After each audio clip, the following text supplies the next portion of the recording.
Maybe I should accept some of the blame. I was the one who listened.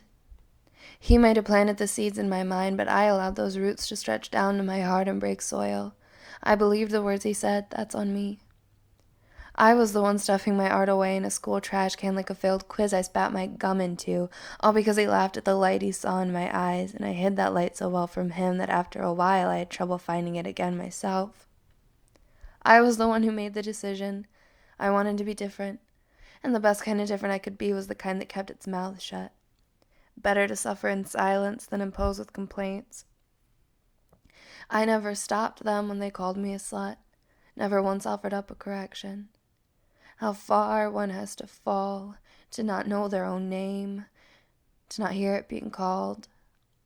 And I played accountant, tallying up, keeping track of how long I cried each night after he left.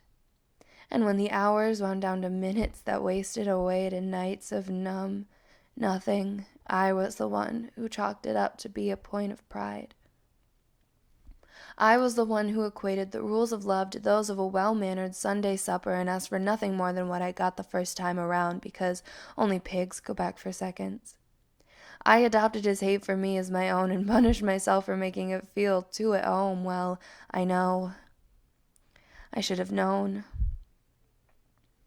But how could I have known that love meant even less on his lips than the apology that they never released to me and the never again that was never delivered on?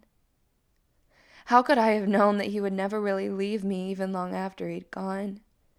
That he would become the constant creak over my shoulder on every staircase, the suffocating weight on my ribs when I lay down at night, and the diligent bedside shadow that haunts my sleep? Who was I supposed to ask for help?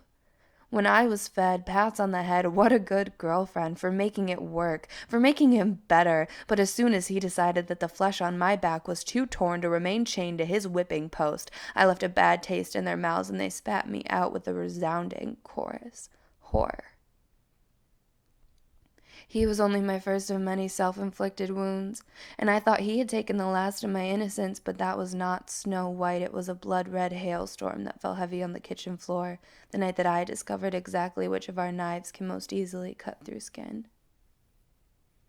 How could I have put his actions down in words, when every time I open my mouth there is a roaring archive of laughter and barking and sideswiped glares to remind me that I don't deserve to speak?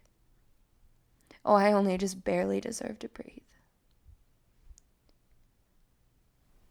Some nights are toss and turn lonely over the ways he never touched me. Some nights are set aside to mourn the ways he did. But of all the things they never told me, all the warnings they never gave, the last one I expected to need was that my greatest mistake would have a voice for country music, that he would hold me tightly, lovely, on the dance floor, a warm hand with a ready offer to take mine, and that I would quickly fall in love with the sound of his name.